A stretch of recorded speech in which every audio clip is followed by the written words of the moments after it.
Bueno, buenas noches. Estábamos esperando un poco porque arriba en la sala 1 están entregando los premios del certamen de novela que hace el Córdoba Mata, ya este es el segundo año que lo hace, así que en un ratito estarán bajando todos.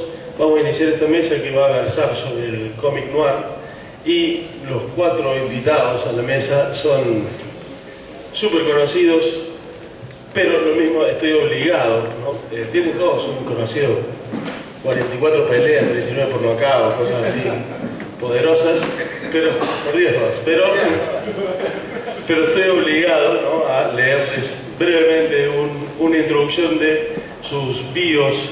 Así que vamos a empezar con el señor aquí, Iñaki Echeverría, que colabora con editoriales y medios gráficos argentinos y del exterior, publica semanalmente en Página 12 y en forma mensual en la revista Fierro. Participó en numerosas exposiciones, entre las que se cuentan Nos tocó hacer reír, Encuentro Federal de la Palabra y Buenos Aires Negra, desde 2013 en eventos literarios de la talla de la Feria del Libro de Buenos Aires. Realiza murales que denuncian la trata sexual de mujeres. Además, lleva adelante Banda Viajera en el Fondo Nacional de las Artes, un ciclo en el que se realiza murales en vivos, acompañado de lecturas de escritores. Es autor de la novela gráfica Muffins, de mano escrita en 2011, publicó Negro el 10 en coautoría con Santiago Maisonave, mano escrita 2010, y Bella en coautoría con Gabriela Cabezón Cámara, de Eterna Cadencia, en el 2003. Presentado, ¿cuántas peleas? ¿Cuántas por nocaut? Me cagaron los palos en todas. Bien, perfecto. Bajaron en todas. Exacto. El señor que acaba de decir, Juan Seturain, bueno, también es un peso pesado de la literatura, no por el peso, lo estoy diciendo, sino por... Te dijo gordo. Sí, exactamente. Pero salvo los dos señores del medio, los otros tenemos...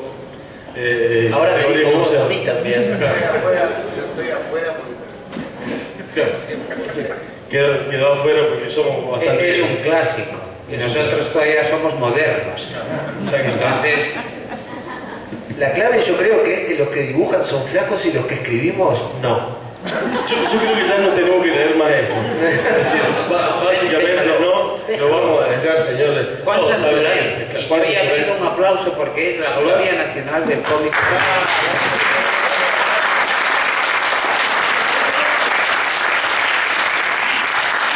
Uno de los tipos más respetados en el cómic mundial. Y Bueno, hace sí. un montón de tiempo que no hace guión y sigue siendo el guionista. Claro. Y eso es porque cuando haces una obra que permanece en el tiempo y que además... Hay que saber robar con las cosas que no me Yo la vez otra seguís mintiendo y arreglándote con las cosas. Con la bien. tele ahora, con la- Ahora con la tele hay que encontrar siempre algún lugarcito donde robar. El señor que habla nombre, colegio, peso, cantidad de peleas. Lo del peso en mi caso es soy un peso pluma. Pluma, bueno, sí. Esto puede ser entendido como gay, por un lado, y por otro lado que escribo. No os voy a aclarar cuál de las dos cosas hago o no hago. Bien. Decididla vosotros mismos. A mí no me importa. Yo suelo utilizar mayormente en el extranjero cuando me preguntan, tú, hay mucha gente que dice, pero ¿cómo se llama? Cómic, TV, historieta, novela gráfica, no sé qué. ¿Por qué tú no lo llamas nunca ni historieta ni novela gráfica y dices siempre cómic? Yo digo, porque las palabras no son inocentes, están cargadas todas las palabras. Y la palabra te veo tiene connotación. Por ejemplo, si yo soy homosexual, yo quiero que me llamen gay, no que me llamen maricón. Si ya sé que es lo mismo, joder, pero una está cargada de odio y la otra no. Entonces, en esto pasa igual. El TV o la historieta en España, ¿qué historieta? Historieta es una historia pequeña, según el diccionario. Yo no hago historias pequeñas, joder. Saldrán pequeñas, no sé, pero pequeñas no lo hago. Entonces, de ahí, por ejemplo, viene el hecho de... Por eso digo, pensad lo que queráis, soy un peso pluma, estudié, no me acuerdo dónde estudié, pero donde estudié se acuerdan de mí, lo cual es cojonudo. Y es cierto que no fui a la universidad, pero y no estudié en la universidad, pero la universidad me estudia a mí, hacen tesis doctorales sobre lo que he hecho y me llevan a dar conferencias. Bueno, hice Bellas Artes, pero eso no era una universidad, eso era una casa de... Copas y tal, ¿no? Y, no sé qué. Y la palabra cómic estaba prohibida en mi época.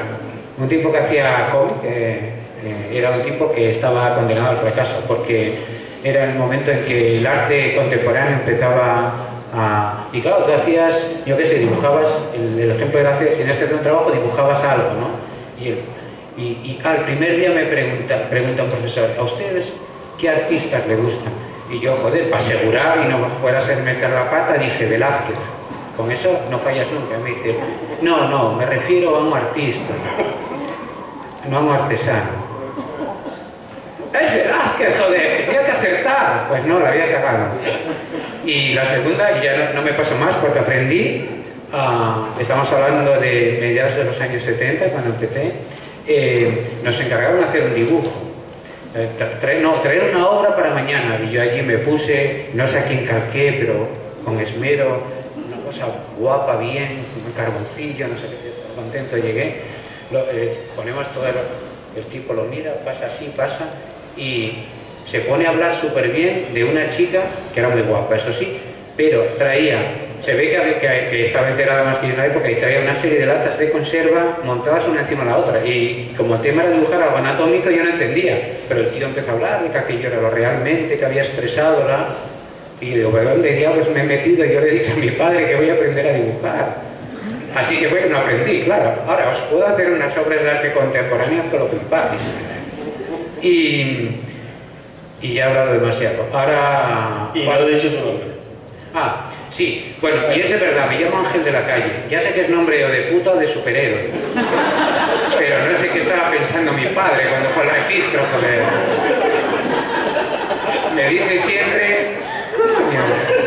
siempre que es un seudónimo, claro. ¿Cómo te llamas de verdad? Me dicen siempre, me preguntan para... No, ¿cómo me llamo de verdad? Y yo no había recapacitado. Por otro lado está muy bien, porque cuando estás deprimido y estas días de invierno, frías, asquerosos, Y en cualquier momento ya cuando alguien te llama Ángel para empezar, yo siempre decir Ángel, claro, miro a la chica entusiasmado, esto empieza bien, luego ya se estropea, pero en esos primeros momentos, ahí, pero sí, me llamo Ángel de la Calle y hago TV, digo, hago cómics. Como decía John Ford cuando le preguntaron en un comité de actividades anti-norteamericanas, dijo, yo soy John Ford, hago películas. Pues yo soy Ángel de la Calle y hago cómics, o en Argentina hago historietas. Muy bien.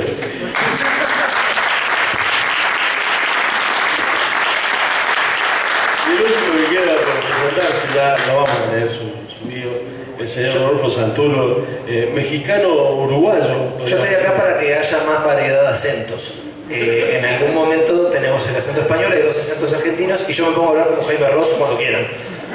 Porque se sabe que todos los uruguayos hablamos como Jaime Ross. Bota, subí, no sé, salado, todo eso. Como Citarrosa. Citarrosa lo dejo para el final de la charla. Cuando se aburran de Jaime, saco Citarrosa y ahí ya cumplí. El uruguayo tiene que hacer esas cosas pues, por contrato. Cuando salís del país, firmás un contrato donde te dice usted va a tener que imitar a Jaime Ross, en Argentina especialmente, y a Citarrosa. Y tuve que firmarlo. Claro, muy bien. Entonces, y además hice algún libro y publiqué alguna historieta. Pero no vine por eso. Exactamente. Bueno, ya esto se puede ver a cualquier lado, no importa, vamos a intentar volver un poquito hacia lo que nos han obligado a hablar, porque estamos obligados a hablar del cómic noir. También vamos a suponer que los que están sentados aquí, algunos no saben lo que es el cómic noir, vamos a hacer una breve...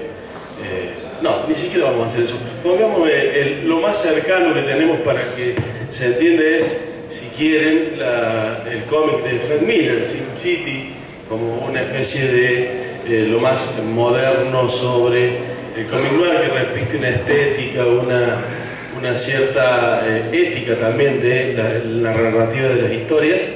Muy serio, muy serio. Muy bien, perfecto. Entonces, lo primero que le quería preguntar, porque justamente Frank Miller cuando escribe o cuando hace Sin City dice, esto es como Dashiell Hammett fumando crack. Eso sería la primera pregunta, ¿qué fuma para hacer las cosas? Pero las vamos a ver. Y vamos a preguntarle directamente si creen que cada uno de ustedes, como guionistas o como ilustradores, hacen cómic noir o están dentro de ese género. Yo impugno lo que acabas de decir directamente. Vamos a ver, has citado Sin City, lo cual, citado en Córdoba, Argentina, es un pecado, una ciudad de pecado, porque a lo que sigue Sin City, lo que imita Sin City, tanto en temática, de alguna manera, de eso podemos hablarlo luego, ideológicamente no, pero temáticamente hay conexión, y plásticamente es al mejor cómic que se ha hecho hasta ahora de serie negra pura con detective, que se llama Alex Sinner y está hecho por 2 argentinos. Siempre que yo estuve con Frank Miller el mayo pasado y está muy malito, o sea, tiene 3 años más que yo y parece mi tatarabuelo, o que se hubiera mezclado extrañamente con el jorobado del amor, yo creo que está enfermo y entonces, bueno, y yo es un tipo que admiro a raudales, o sea, lo adoro. Ideológicamente están mis antípodas, pero me ha hecho pasar alguno de los mejores momentos, desde luego leyendo superhéroes, uno de los 2 mejores con el Dark Knight, pero es un tipo que no tiene que ver con Dashiell Hammett, tiene que ver con Mick Spillane, que es a quien imita, y gráficamente con José Muñoz. Eso lo dijo él, que si no lo dice da igual, porque todos sabemos qué estaba haciendo cuando decidió volver en Los Ángeles a estudiar dibujo, porque él siempre dice que dibujar superhéroes no te enseña a dibujar, porque no tienes que dibujar nada que sea real. La gente no va en pantalones, chaquetas, como haces las arrugas, no. Vale con que copies al anterior y lo calques como hacía él, y te pongan un ayudante como Claude Jansson que sabe pasar a tinta y listo. No. Entonces se fue a Los Ángeles a estudiar cuando estuvo y ¿a quién imitó? Joder, pues imitó al que imitaban todos los que querían ser buenos, José Muñoz. Y cogió la estructura básica de José Muñoz y la aplicó con su propio estilo, lo cual tiene mérito. Y luego fue capaz de llevar a Mick Spillane bien adaptado no es la palabra, pero bueno, bien leído a el cómic con Sin City. Pero nada más alejado que al espíritu de la serie negra que Sin City. Sin City no denuncia nada. Sin City se evade de todo lo que hay para construir otra cosa que no toque el suelo, porque igual que en el cine ya han logrado lo que quería Hollywood, que es que ya no haya tierra, es decir, que la gente ya no tenga que andar, ya vuelan, ahora vuelan son todos superhéroes, todas las películas que vemos, con lo cual ya no tocan el suelo. No solo no tocan el suelo, sino que no tienen peso ya. Tanto no tienen. Todos habéis visto King Kong del año 33, todos. Bien, King Kong se peleaba con un dinosaurio. Eran reales, sí, estaban hechos de plástico, pero eran reales, tenían peso, volumen. Actualmente los efectos especiales son píxeles, no hay nada, y el ojo humano lo detecta, y ya te da igual lo que veas detrás, porque son de mentira. Los muñequitos eran de verdad, esto que vemos ahora es mentira.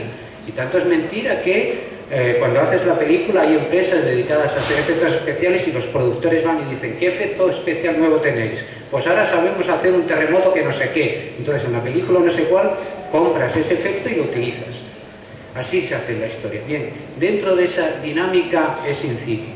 Está muy bien hecha, nos lo hemos pasado muy bien. Nadie controla el tiempo de Hugo Pratt en la historieta como Frank Miller, nadie. Pero si algo hay, y ya sé que esto es como decir cosas extrañas, pero a veces hay que pensar por uno mismo y no por lo que te ponen atrás los libros. Si algo hay opuesto directamente a lo que entendemos por serie negra, que tiene unas connotaciones, es Sin City. Si lo pones enfrente de lo que imita, que es a Alex Sinner, no se tiene de pie por ninguna parte, Entonces, otra cosa es que sea maravilloso y nos guste, pero las cosas tienen nombre. Ideológicamente es todo lo contrario, gráficamente es un heredero de ella, a mí me gusta, y narrativamente y como algo que te puede hacer meditar en tu vida no sirve, porque es un cómic adolescente y está pensado desde el punto de vista adolescente. Y Alex Sinner evolucionó y no es un cómic adolescente, es un cómic que en una de las historietas decide ir a ver a su padre el día que muere John Lennon, es asesinado, decide ir a ver a su padre. Y es serie negra, y aparentemente no pasan cosas de serie negra. Y en la serie negra sucede eso. La serie negra es Jim Thompson, el asesino dentro de mí, y es el Larva Dios. Y es el agente de la Continental, y es... ¿acaso no matan a los caballos? Y dentro de ese espíritu no está Sin City. Puedes coger esa marca, todos podemos coger la marca que nos dé la gana, pero no está esa marca. No, es... Arriba estaban discutiendo eso, si una cosa es serie negra y otras son policiales. Yo creo que estas son policiales fantásticos. Perdón por el rollo.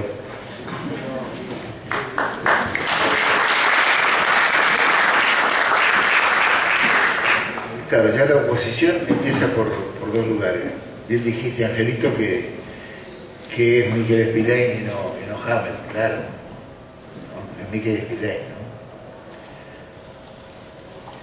Hammett es otra cosa, es el policial que de algún modo no se ha hecho amar la literatura. Hammett es un autor literario. Hemos entrado al policial a través de la lectura de los grandes autores, en el caso de Hammett, de Chandler, de McCoy, de Thompson o de Ross McDonald. Y Sin City tiene exactamente eso. ¿Qué es? Podemos definirlo a partir de lo que va de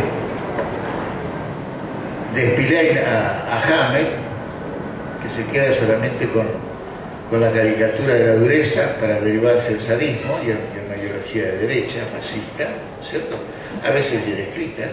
Uno no lo lee de Spillane, porque bueno, hay sadismo, pero a veces sabe contar, ¿no?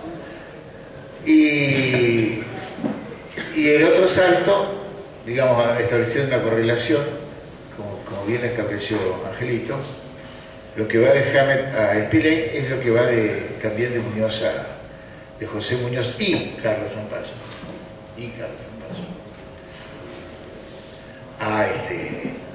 Al Sin City, ¿no? Al Sin City. Hay que pensar que lo que pasa es que la gran novedad fue el Alex Sinner, ¿no? Pensá que está el pecado en el medio, ¿eh? Las dos, ¿eh? Porque ahora que es el pecador como pecador. Quiere decir que el mal está afuera, en la novela fascista o en el planteo fascista, en cambio son los otros. En cambio, en Sampaio Muñoz, el personaje se siente a sí mismo, es alguien que tiene conciencia, que tiene culpa, es un pecador. Es un género muy hermoso. Y lo de Hammett es lindo porque Hammett incurrió, y no es bueno lo que hizo, incurrió en el policial. Lo llamaron en determinados momentos, y puede servir para empezar a pensar algunas cositas. Todos admiramos, o por lo menos yo y algunos más, muchos más, tal vez algunos de aquí, admiramos el Dick Tracy de Chester Gould, sobre todo a partir de determinados momentos, que es una historieta que criticó mal Humberto Eco por considerarla formalmente, por sus contenidos ideológicos y no por la revolución formal que significaba un dibujante que dibujaba mal, entre comillas, ¿no? O sea, no, dibujaba mal. Pero para hacer eso es lindo por la especificidad del cómic, ¿no? Esa historieta que tenía sus limitaciones, digamos limitaciones artísticas, formales en la forma de representación, para contrarrestar el éxito de Dick Tracy, contrataron a los dos mejores que había para hacerle la competencia. ¿A quién llamaron? A Alex Raymond para que dibujaba mucho mejor que Chester Gould, entre comillas, académicamente, era Belange. Y lo trajeron a Dashiell Hammett, que era un novelista que había publicado en El Maltés, había publicado Cosecha Roja, había publicado La llave de cristal con la maestra, y El hombre flaco recién, para que escribiera el guión, y una cosa que se llamó X9. No pasa nada con X9. Es muy mala X9. La cosa tiene su especificidad. Estamos hablando de Dashiell Hammett que amamos, ¿no? Del mismo modo que los primeros episodios de Alex Sinner, cuando Sampaio sigue, son Ross McDonald, son episodios sacados, pensados de Ross McDonald, hasta que la historieta es una buena historieta policial, muy buena. Caso Firmo, las primeras, pero el contenido sigue, bueno, entra en un caso, es un problema de una familia, un hijo, siempre es bien McDonald ese asunto, ¿no? Ahora, la historieta mejora cuando Muñoz se toma el piro de la representación, se va, ¿no? Y empieza a representar, ¿no? Usted sabe de qué estoy hablando. No, pero también cuando, que es interesante, empieza a variar, cuando él empieza a soltar la mano, cuando él deja la cosa académica, y no es casual, claramente la imagen siempre va, de alguna forma u otra, va a representar esta cosa de Velázquez, seguramente que iba al dibujo perfecto, al dibujo frío. Y creo que muchas veces lo que termina pasando, yo creo siempre igual en anteponer la palabra a la imagen, ¿no? Pero creo que a veces la imagen obliga a la palabra a irse para un lugar. Y creo que es lo que pasa con Muñoz. Es decir, cuando suelta la mano, explota. Es decir, me parece que no se sostiene, desde la palabra no podía seguir sosteniéndose de la misma manera. Porque creo que ya desde lo visual te vas. Creo que te empezás a meter en otro camino. No sé si es el tuyo. Yo de dibujo no soy un carajo, así que igual voy a hacer la voz discordante de la mesa, ¿puedo? Sí, discuerde. Estoy muy de acuerdo con las opiniones vertidas sobre Sin City, que realmente yo hoy de tarde pensaba, bueno, ¿de qué podemos hablar? Ni me pasó por la cabeza. Se ve que no lo tengo registrado en ningún concepto como historieta policial. Una vez que lo dijiste fue, claro, pero no, se ve que a primera vista no lo tengo registrado. Y a mí Alex Sinner me gusta, pero, le pongo un pero y no le pongo un pero exactamente a Alex Sinner. Es fácil que te guste Alex Sinner. Fácil, olvidemos el talento de Muñoz por un momento y pensemos en dónde se para Sampaio. Alex Sinner es un tipo querible, es un tipo por el que vos podés hinchar. Yo me quedo con otra obra de Sampaio, acompañado en este caso por Solano López, que es Evaristo, por alguien que vos no podés hinchar. Y sin embargo, hinchás. Ahí donde me parece, y sabés que además, vos recién decías, y de Alex Sinner arranca con un McDonald's, y yo con Sampaio y Evaristo no le encuentro tan fácil donde arranca.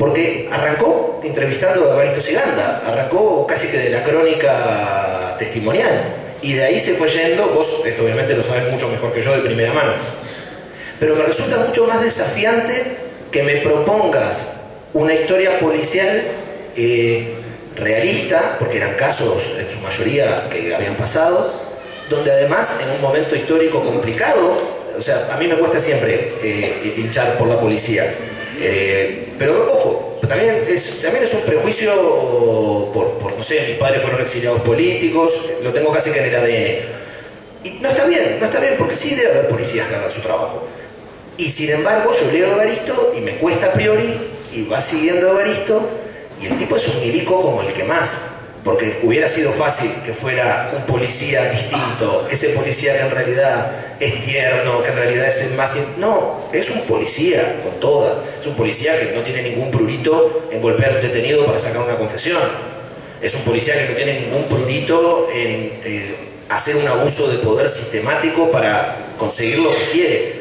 Y aún así, ¿qué pasa? De hecho lo pregunto, ¿qué pasa que terminamos leyendo y queriendo que él llegue a donde, al resolver el crimen, a encontrar al culpable?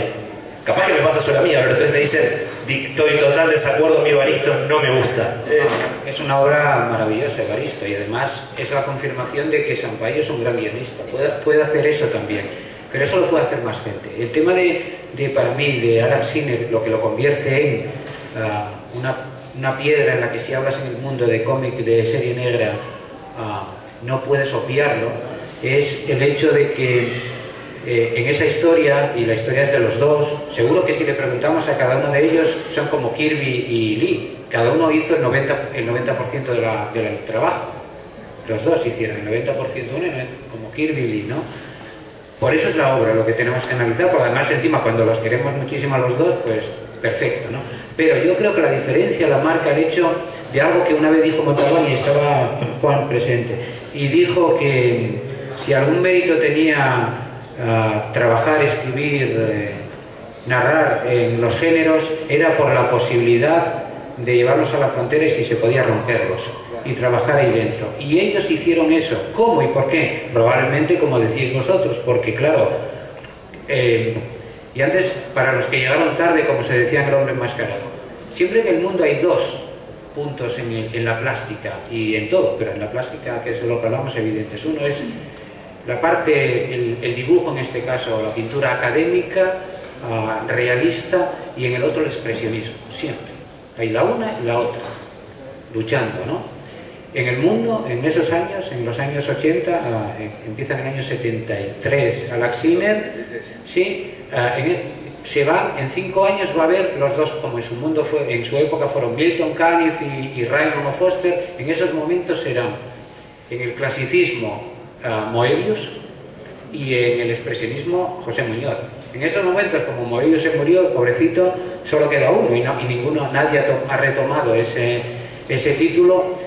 El dibujante más influyente en el mundo es José Muñoz, porque la mitad de los dibujantes del mundo siguen a José Muñoz, y la lista de nombres, empezando por Frank Miller, siguiendo por Matt o Tim Akin, bla bla bla, es enorme, los que escogen esa forma de contar. Con esta forma de contar a la que se iba yendo Muñoz, el expresionismo que estaba creando, por fuerza necesitaba guiones que complementasen aquello, y a la vez ellos se les quedó el género corto muy rápidamente, porque ya habían ido a lo máximo en el detective, que es Charles McDonald, que es la continuación, y después de McDonald ya es otra historia. Y al llegar ahí eran artistas, no eran artesanos, aunque ellos no lo supieran, estaban ejerciendo de artistas.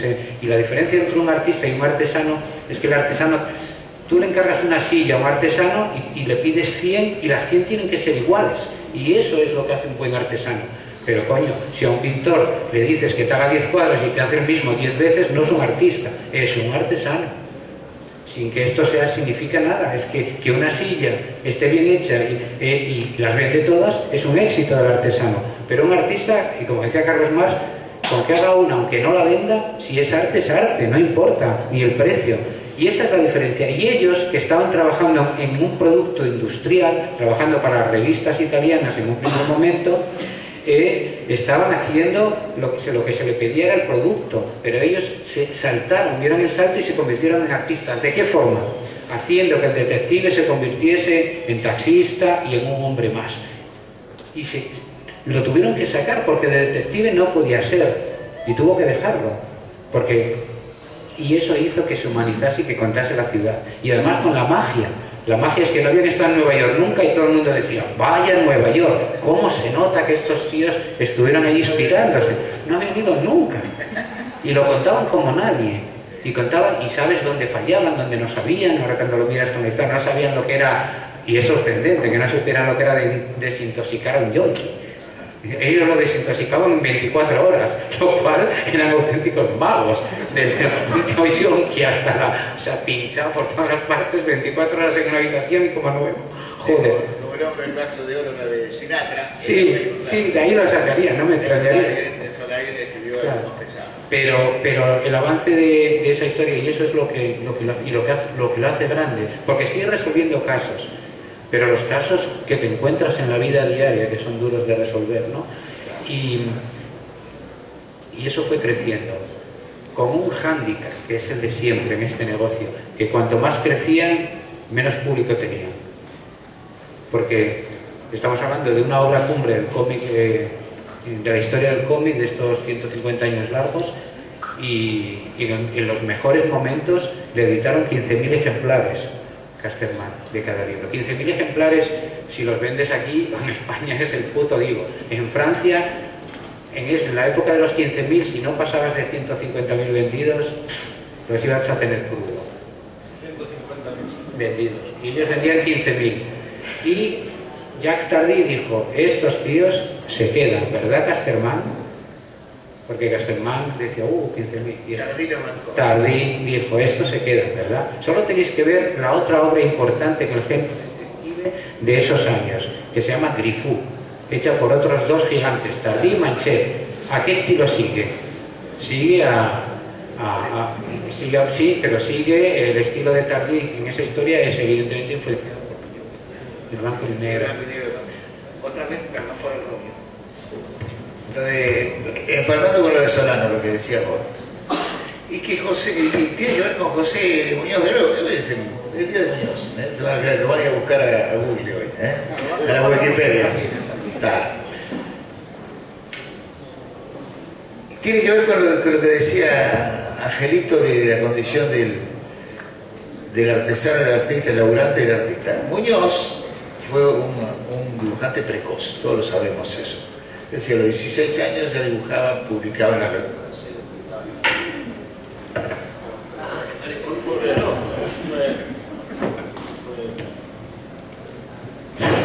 Y tuvo dos maestros como todos los grandes dibujantes argentinos de nuestra generación, que fueron Hugo Pratt y Alberto Breccia.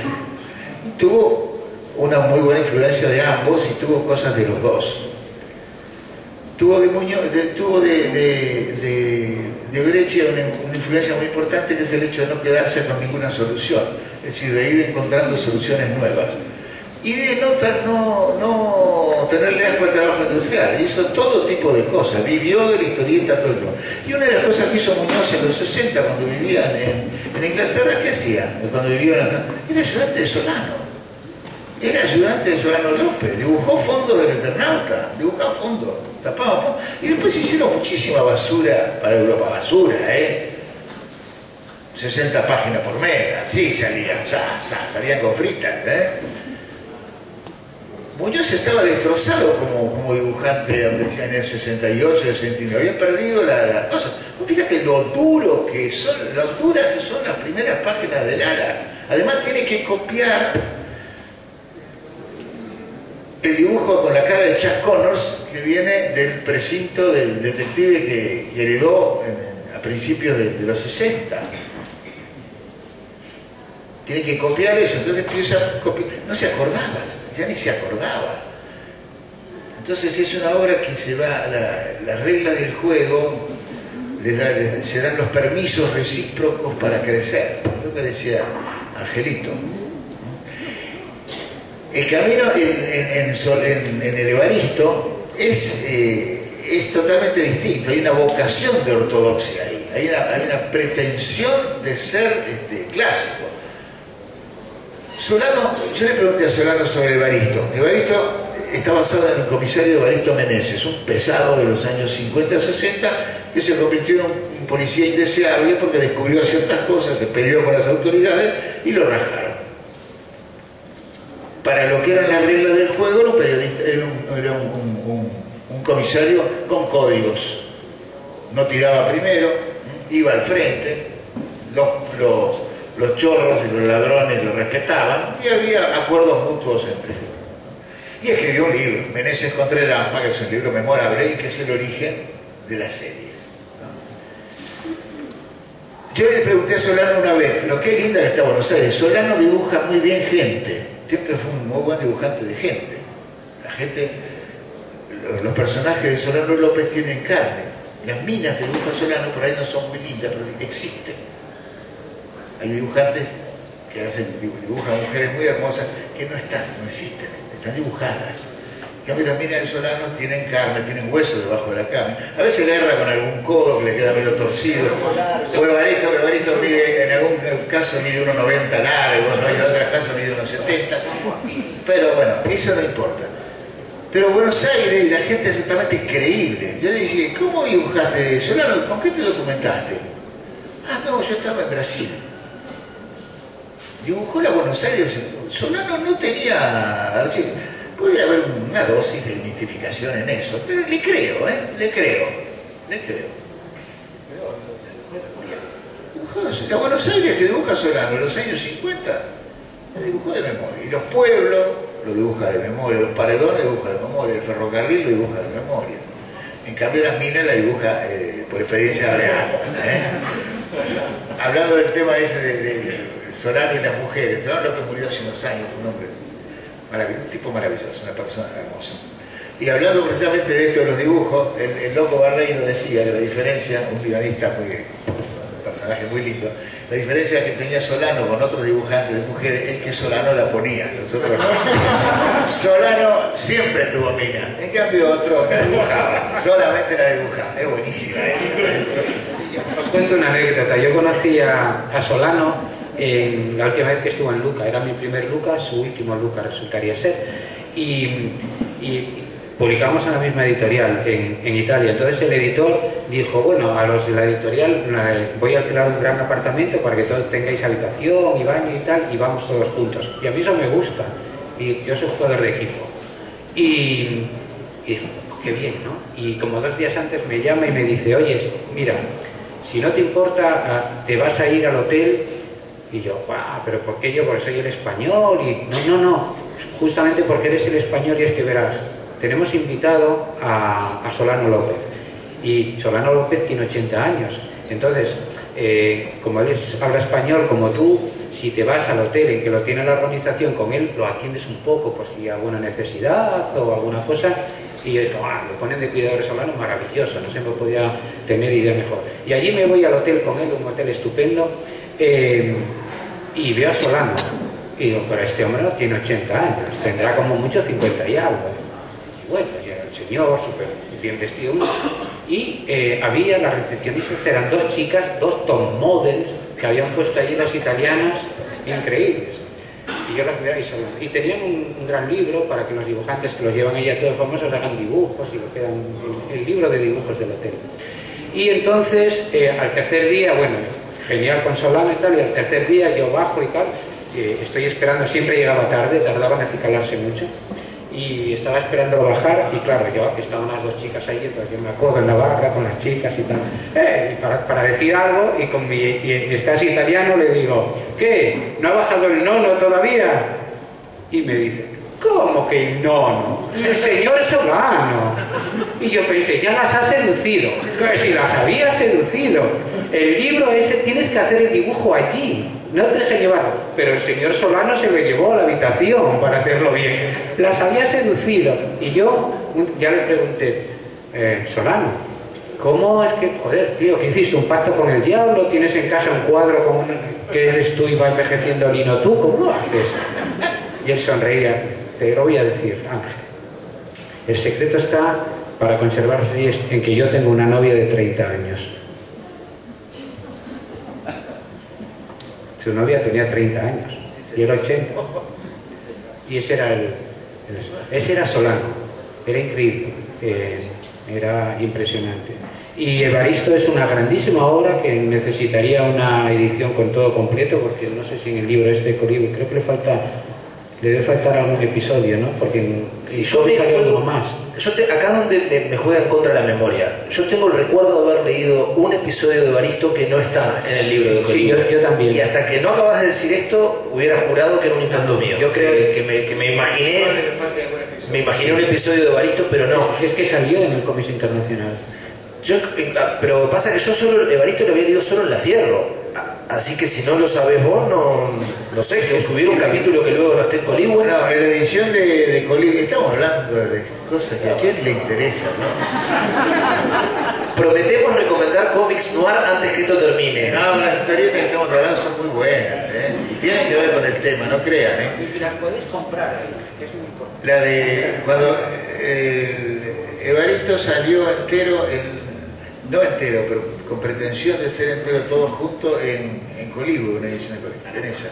Pero ahí no están todas, alguna falta, tienen razón, alguna falta. Pero en La Fierro salió toda o casi toda. Sí, probablemente al principio, incluso alguna antes también, sí, no me acuerdo ahora, honestamente no me acuerdo, pero... Es que todos los dibujantes hemos pasado acá por La Fierro, es decir, creo que la historieta argentina en los últimos 30 años está basada en La Fierro. Está basada en Juan Sasturray, que es lo que pensamos fuera de Argentina, porque un día tenemos que hacer uno con Juan Sasturray. Hay que hacer uno con Juan, porque Juan, yo admiro mucho, a mí me gusta mucho soy de los que piensan como en literatura, que hablando de literatura se hace literatura, pues hablando, escribiendo, estudiando, criticando, la historieta se hace historieta también. Y Juan no solo tiene hecho una de las obras, según Osvaldo Soriano, la obra más importante, la primera obra importante que salió después de la dictadura en Argentina fue Perramos, y él es el guionista de Perramos. Eso dice en el enorme tocho que lo han editado en España con todo por atrás, dice Osvaldo Soriano, y tiene razón. Pero no solo eso, es el tipo que lo ha divulgado, que lo ha dirigido, que lo ha creado, que lo ha amado, y que para mucha gente, bueno, y que le hemos copiado, ¿no? Cuando yo hice un libro sobre Hugo Pratt y me leí, bueno, le fusilé por acá y por allá. Juan. Y hay que decirlo, porque lo más triste es, como ahora, decir que qué bueno era Solano y no sé qué, porque lo realmente importante hubiera sido tener aquí ahora Solano y poder decírselo, tío. No, la verdad es que Solano, que estamos hablando de él, no cambió mi vida. ¿Para qué nos vamos a engañar? Mi vida la cambiaron otras cosas. Pero el trabajo de Solano mejoró notablemente mi vida. Porque en momentos... el cómic para algunos de nosotros es el eje sobre el que pivota nuestra vida. O sea, cuando ya no tienes nada te queda el cómic. Como a los que no son escritores de verdad, cuando ya no les queda nada, no hay nada, les queda el cómic. Igual que a las 3:30 de la mañana ya solo te queda Leonard Cohen. Pues, entenderlo. Solo te queda Leonard Cohen. Sí, pues a veces te queda el cómic. Sí, pero algo para que fuera más universal. Y Perramos, es una obra... Es una buena... A ver, hablando de novela negra, ¿qué es Perramos? Porque tú dices que es aventura, pero la aventura se queda corta como género para lo que es Perramos. Y yo creo que te saliste de la aventura directamente a otros lugares que no sabemos. Un poco lo que yo decía Montalbán. El género se te quedó corto y os fuisteis. Sí, tendría que haber sido una historieta de aventuras, porque era lo que Alberto quería, y que tenía que ser una historieta de aventuras vendible para el mercado europeo. Y yo escribí una cosa muy rara, muy producto de ese momento, de excesivo incluso contenido de todo tipo.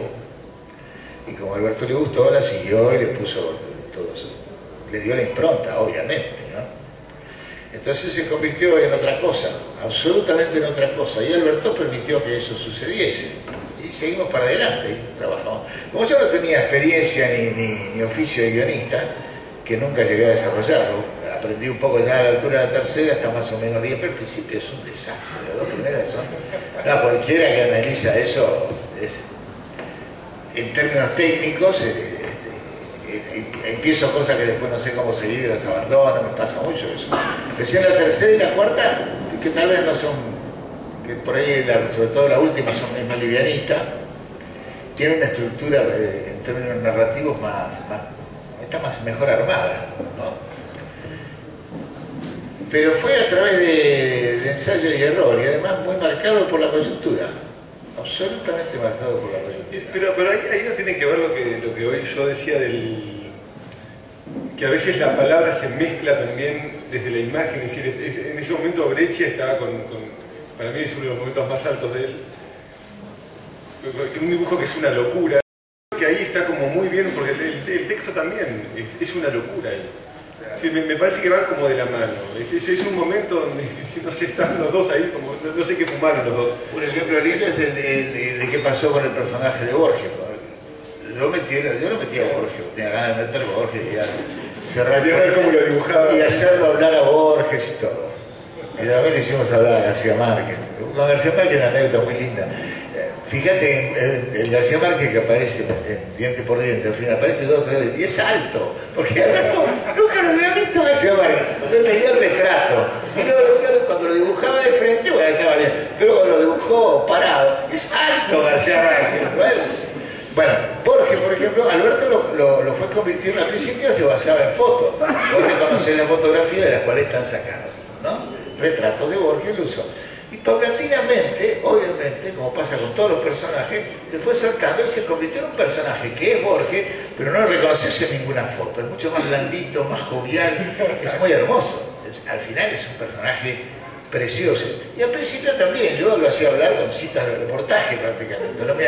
No me animaba a hacerle decir nada, ¿no? Y después se fue soltando, ¿no? Se fue soltando y hablaba toda en la isla del Guano, que se llamaba la isla de mierda originalmente la historieta. En la isla del Guano él dialoga con el tío Galápago, que es una especie de Perón, digamos, ¿no? Y todo ese diálogo, ya no es Borges, ¿no? No es Borges, es un Borges probable, es el otro Borges, el cuarto el Borges copado. Claro, siempre fue copado el maestro. Igual, ¿y con Kodama no hubo ningún problema? Sí, Kodama hasta aparece, en el último capítulo aparece Kodama. En el capítulo que aparece en Japón, aparece Kodama. Y la dibujó bastante bien al otro, la trató bien a la ponja. Sí. Bueno, en fin.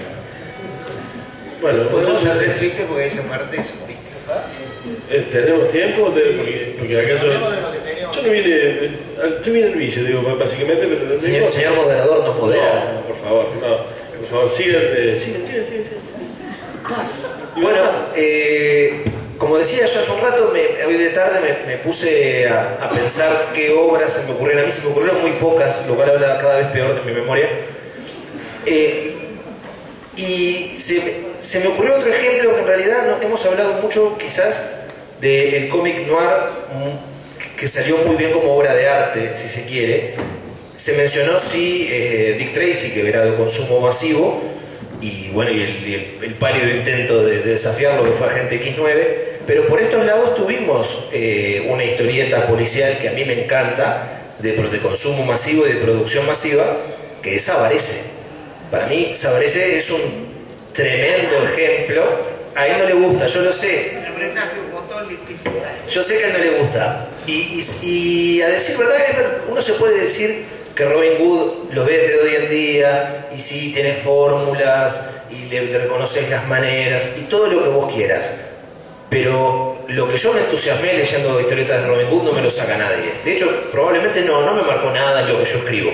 ¿Y eso qué tiene que ver? No importa. Como lector, a mí Robin Hood me conmovió un montón de veces. Y pocas veces me conmovió tanto como con Sabarese, que una vez más el dibujante se mete, porque ahí el dibujante no es otro que Cacho Mandrafina.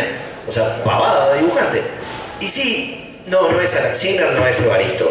Pero me parece un tremendo ejemplo de de cómic noir y además producido en circunstancias quizás no tan amables. Esa cuestión masiva de la producción paritaria de saca. Así que tiro Sabarese.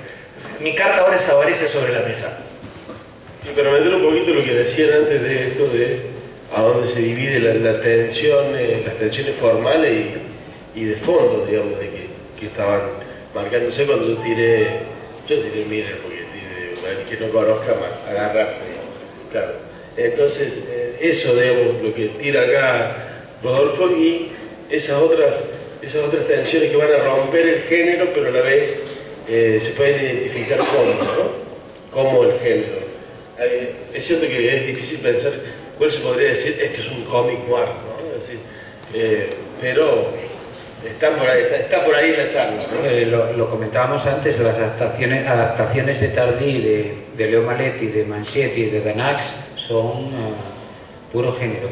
Y Griffoux, la que hizo con Manchet, bueno, es el neopolar francés.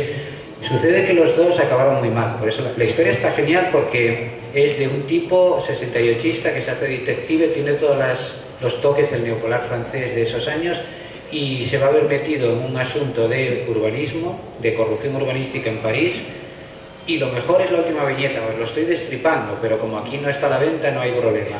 En la última viñeta, porque está contado en primera persona, como los clásicos de Chandler y demás, McDonald, está contado en primera persona, y en la última viñeta, en la última página, lo matan, lo cosen a tiros.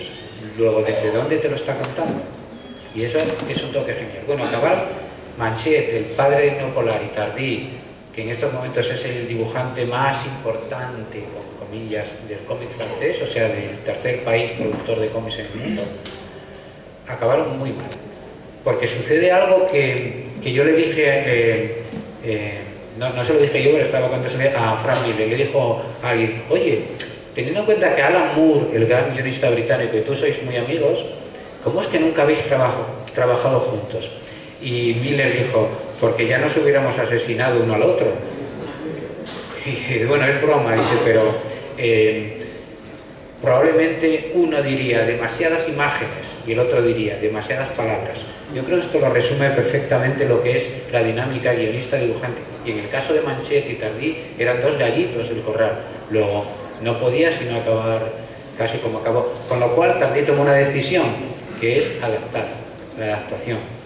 Y hace adaptaciones que son maravillosas hasta las últimas páginas, porque Jacques Tardi, como le pasa a muchos novelistas, y como es muy complicado no hacerlo en el género negro, al final, ¿qué hace Tardi? Cuando ya se ha aburrido las 300 páginas, pone un primer plano y un bocadillo gigantesco y lo cuenta, que es algo que hacen los malos novelistas también, que al final aparece un tipo, o el malo dice, y ahora te voy a contar todo lo que ha pasado antes de que lo mate el bueno, porque el otro es tonto del culo.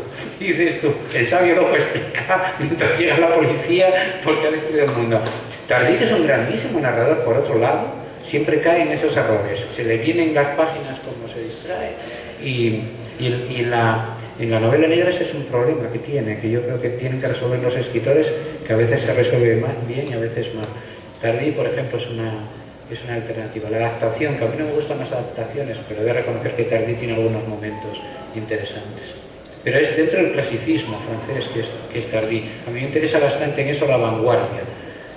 Bueno, dentro de adaptaciones, se murió hace poco y muy joven, lamentablemente, pero todos los libros que hace Darwin Cook adaptando a Donald Westlake, la saga Parker, que en realidad no lo filmaba como Westlake, sino que lo filmaba como Richard Stark, son un prodigio. O sea, el tipo es tremendo dibujante, además se mantiene muy, yo leí varias de las novelas de Stark y se mantiene muy fiel y al mismo tiempo hace tremenda historieta, que para mí cuando es una adaptación debería ser el destino, ¿no? Lo que importa primero es que sea una gran historieta, porque un gran libro ya lo es. O sea, por tanto, ahí es otro muy buen ejemplo de adaptación y otro ejemplo de cómic noir, la saga de Parker.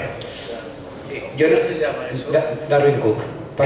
Parker en la saga en general y luego mantiene el título de cada... el primero se llama The Hunter, o sea, el cazador, que es el primer libro de la saga. Cada libro él después le mantuvo, pues ya se murió, el título del libro.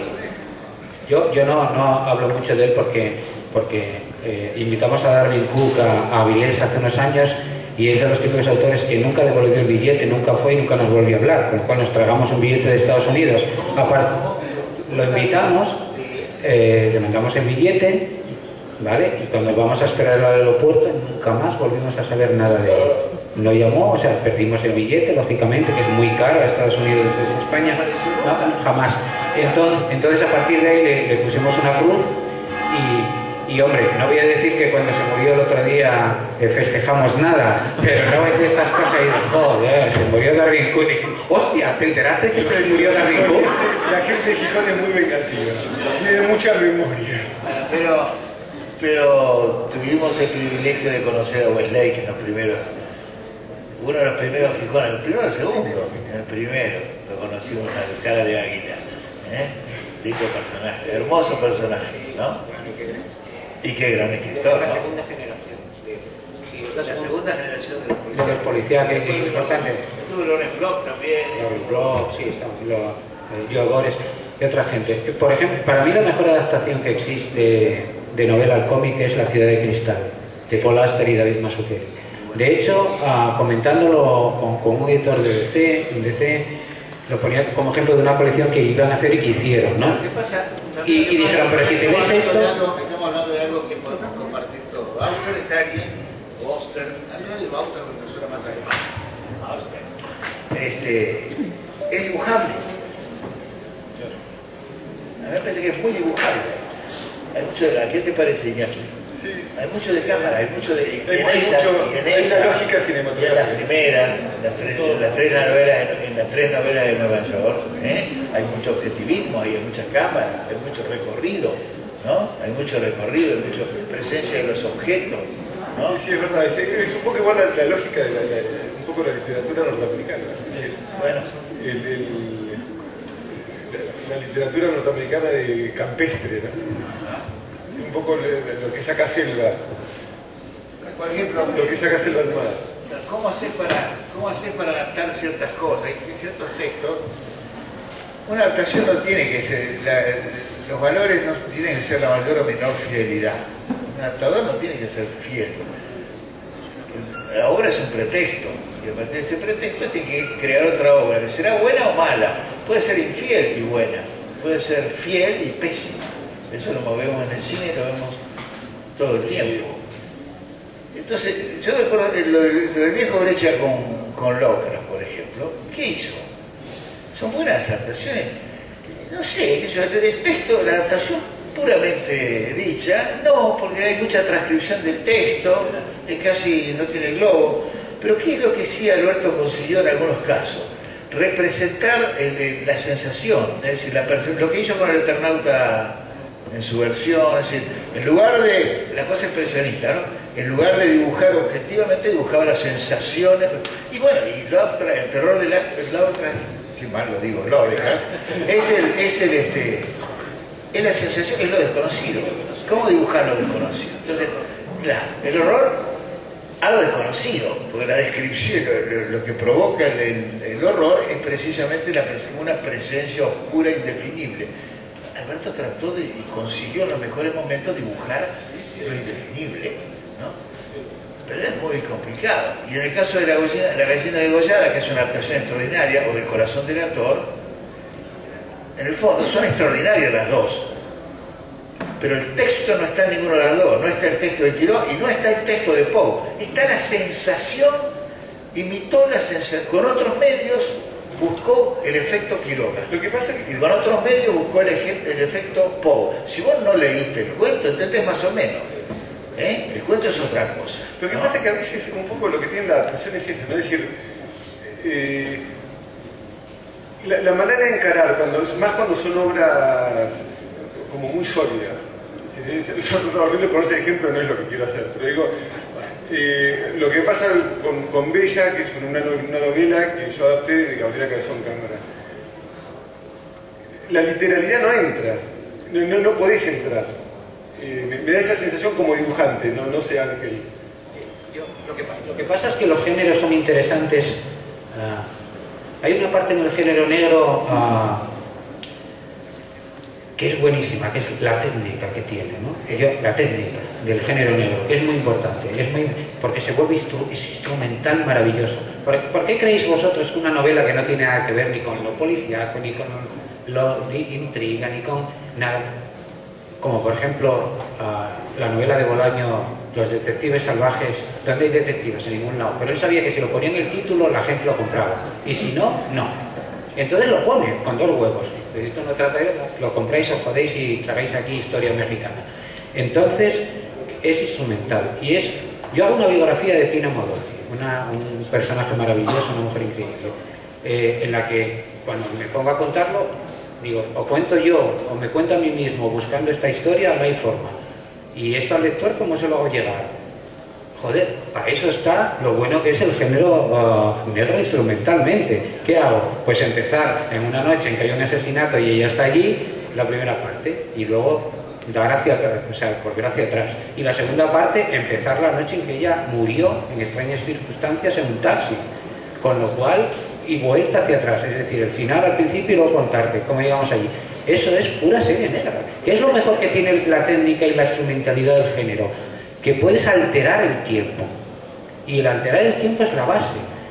Historias que si las cuentas de forma lineal, yo que sé, como Babel, la película aquella, no valen nada la historia. Pero si alteras el tiempo, joder, ya cogiste a todo el mundo. ¿Y para qué sirve la novela negra, el género negro como narrativa? Coño, porque creas intriga y todos queremos saber qué pasa. Y ese es el problema que yo decía antes, que le pasa a Tardí y a muchos escritores. Creas una intriga tan maravillosa que, coño, no hay forma de resolverla. Haces así y cuando vas a caer, ¿cómo resuelves para que sea igual de pasional la solución como ha sido la intriga que has creado? Es que no puede ser. De hecho, por ejemplo, Chandler se despreocupaba de que... entonces, eso es lo que a mí me parece interesante del género para usarlo. Porque en Chandler no importaban en el fondo, a él, como narrador, las tramas, de la construcción de la trama, era un interés casi secundario. A lo que le importaba era la creación de personajes, el clima y escribir. Le gustaba escribir. Él no escribía novelas policiales, escribía prosa inglesa, así decía. Exactamente. ¿No? Entonces, que es inverosímil que aparezca Terry Lennox al final disfrazado, operado y disfrazado en el señor Matamoros, que es un mexicano. No, ¿a quién se la vas a contar esa? Y uno ama ese final. ¿Por qué? Porque la relación de Marlowe con ese hombre que no estuvo a la altura de la amistad, de la entrega, de la traición. Eso es lo que vale. Es como en el final de Romeo y Julieta, ¿a quién se lo vas a contar? Déjame de joder. Y todos lloramos, ¿no? Y corresponde, ¿ves? Shakespeare, ¿no? ¿Ves? Shakespeare. ¿Qué tiene que ver el argumento? Es el cómo. Siempre. En literatura también. En literatura es el cómo. Hay tramas que son inverosímiles y se sostienen, ¿no? Y hay otras tramas que son muy bien armaditas que no le interesan absolutamente a nadie, ¿no? Y ahí está la escritura, ahí están los artistas, ¿no? Bueno, vamos ya pensando en Citarrosa, vamos a hacer tu pase de Citarrosa. Nos va a despedir cantando vos. Sí. El que canta es otro en la familia, no me toca a mí, es un sueño. Bueno, creo que nos hemos acercado un poquito a... ¿Queréis que nos vayamos ya o queréis que sigamos? Me hacen señas que seguimos, pero... Así que, para acercarnos como a un final, digamos, que no vamos a poder llegar. Nos quitamos las camisetas o hacemos algo. Podemos hacer un pase de baile, o esperar la canción de Citarrosa de Santoro, que no va a querer cantar. Pero bueno. Un striptease con Citarrosa se me ocurre la cosa menos erótica del mundo, Bauden. ¿Te imaginás guitarra negra mientras te estás sacando la ropa? ¿Qué es eso? Puede ser un nuevo género. Me vas a acordar la anécdota de Sabina, que a las minas que se levantaban les hacía escuchar guitarra negra y si no les gustaba les echaba de la casa. Muy bien, perfecto. Debía echar no, que perfecto, debes echar como 9 de cada 10. Escuché una cosa. Si así la guitarra negra, pero... Encuentro que Sabina no, eso lo que dijo. Eso lo que ocasionaría es un asesinato y por ende empezaríamos una novela negra porque alguien nos mataría desde ahí, desde lo oscuro. Así que bueno, yo les quiero agradecer en nombre de los chicos. Eso iba a decir, le iba a llamar para eso. Exactamente, no se queden las gradas, tranquilos las gradas. Agradecerles primero por participar de esta mesa, a todos ustedes, y sobre todo por no hacerme hablar nada, que es lo que yo no quería hacer, y a los chicos de los organizadores de Córdoba Mata, a Gastón y a Fer, que exactamente ahora van a leer el resultado del certamen, ¿no es cierto? Sí, señor. Y después, vos, Juan, decís 2 palabras de cierre. Yo digo 2 más, él dice 2, y son 6 palabras. Bueno, el jurado de este concurso estaba integrado por Elmer Mendoza, el mexicano, María Inés Krimer y Lucio Giudicello, nuestro crédito local. El acta dice: la ciudad de Córdoba, con fecha 31 de agosto, el jurado designado para fallar el concurso internacional de novela negra de la compuesta por los escritores que acabo de mencionar, resuelve por unanimidad lo siguiente. Primero, otorgar el primer premio a la obra Los muertos siempre pueden esperar, presentada bajo el seudónimo de Elko Jottens, de la que se destacan un argumento sólido, así como un ritmo y una tensión sostenidos, y la eficacia con la que se describe la atmósfera oscura y penosamente cosmopolita de un Santiago de Chile poco conocido. Segundo, conceder una mención de honor a la novela Como en los viejos tiempos, presentada bajo el seudónimo de Abdelatif Chemin, de la que se señala un argumento vigoroso, trabajado con una estética de la crudeza muy contemporánea que remite a la huella tenebrosa de un pasado reciente. Tercero, abierta la plica correspondiente al seudónimo Elko Jottens, resulta que el autor de la novela ganadora, Los muertos siempre pueden esperar, pertenece a Juan Ignacio Colil Abricot, residente en la ciudad de Santiago de Chile.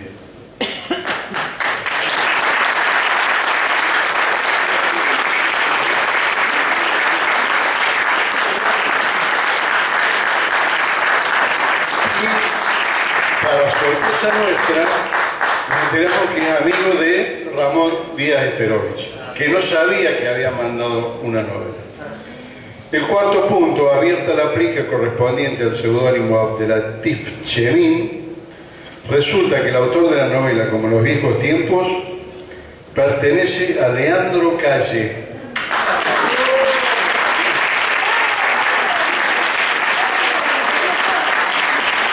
Ahí está Leandro.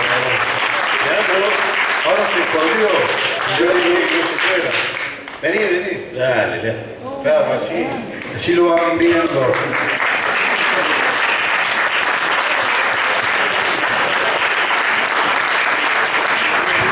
Bueno, yo, para terminar, antes de la última palabra de Juan, le preguntaría a Ramón qué tal tipo es este Juan Colín Abricot, porque dice que es amigo de él. Y bueno, así muy brevemente, muy brevemente.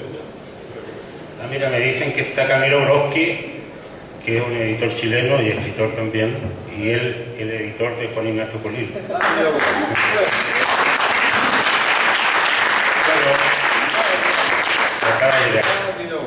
Bueno, es una alegría saber esta noticia porque soy amigo de Juan Ignacio desde hace tiempo y él es uno de los buenos narradores chilenos más jóvenes en la actualidad y ha sido un buen ente de la novela policial, la novela negra chilena de los últimos años. Es un autor que, bueno, él es profesor, dirige un colegio y le quita tiempo a ella para escribir sus novelas.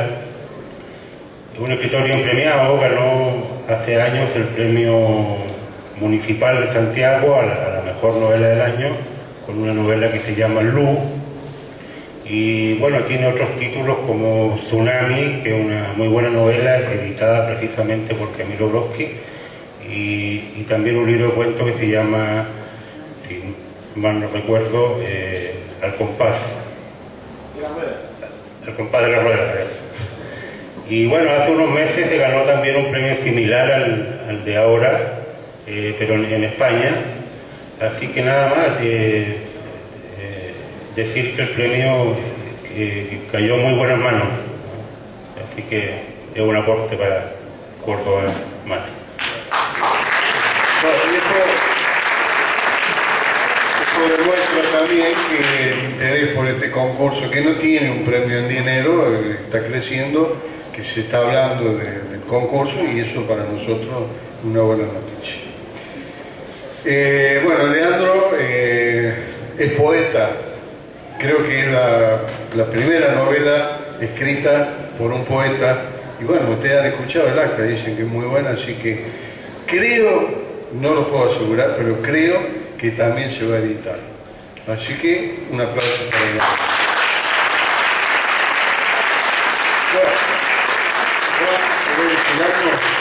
Simplemente con invitar para el año que viene, qué sé yo.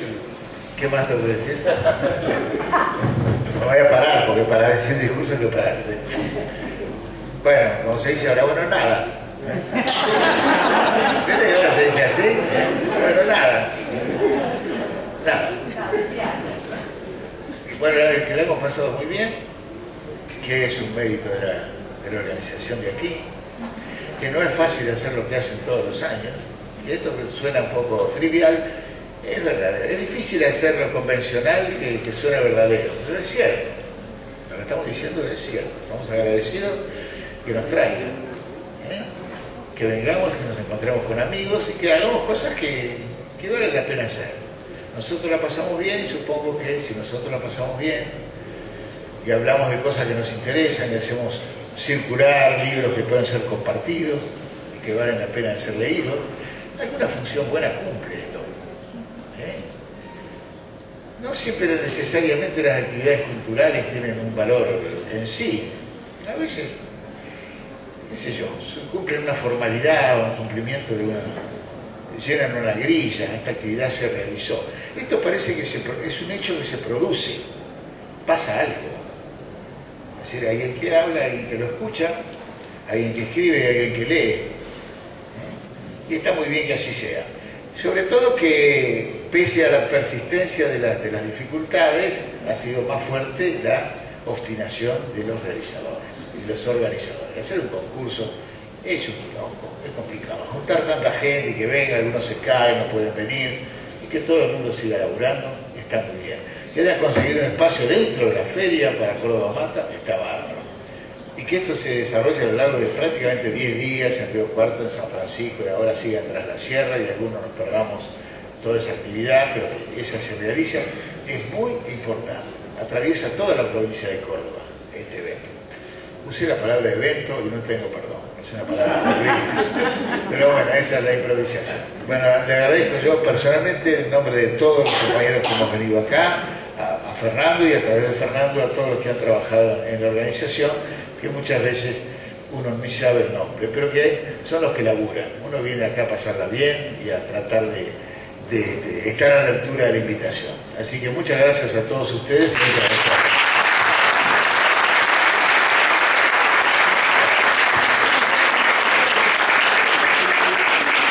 Bueno, es difícil hablar después de Juan Sasturain y de Fernando López, siendo yo un ignoto escritor, pero bueno, me toca la parte formal. Queríamos agradecer al gobierno de Córdoba con sus agencia Córdoba Cultura y Córdoba Turismo, y bueno, la Biblioteca Córdoba, de la cual Leandro Calle también es partícipe y nos ayudó mucho.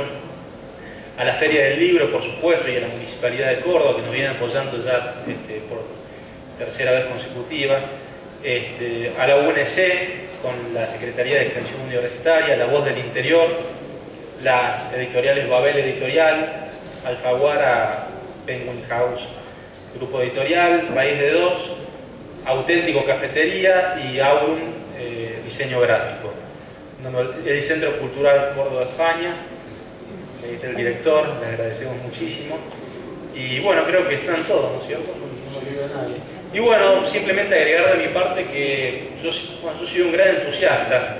Yo veo este evento como un foco cultural. Quizás a veces uno piensa en el público, dice, uy, la cantidad de escritores que vinieron, me hubiera gustado que haya mucha más gente que lo disfrute. Pero a mí me gusta pensar en esto como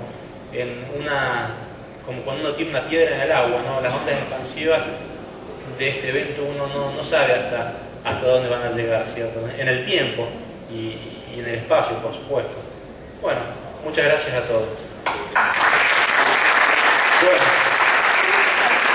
para terminar, quiero decirles que aspiramos a lograr 100.000 asistentes, no sé si el próximo año, y terminar haciendo el Córdoba Mate en el Estadio Córdoba. Así que muchas gracias. Hasta el año que viene.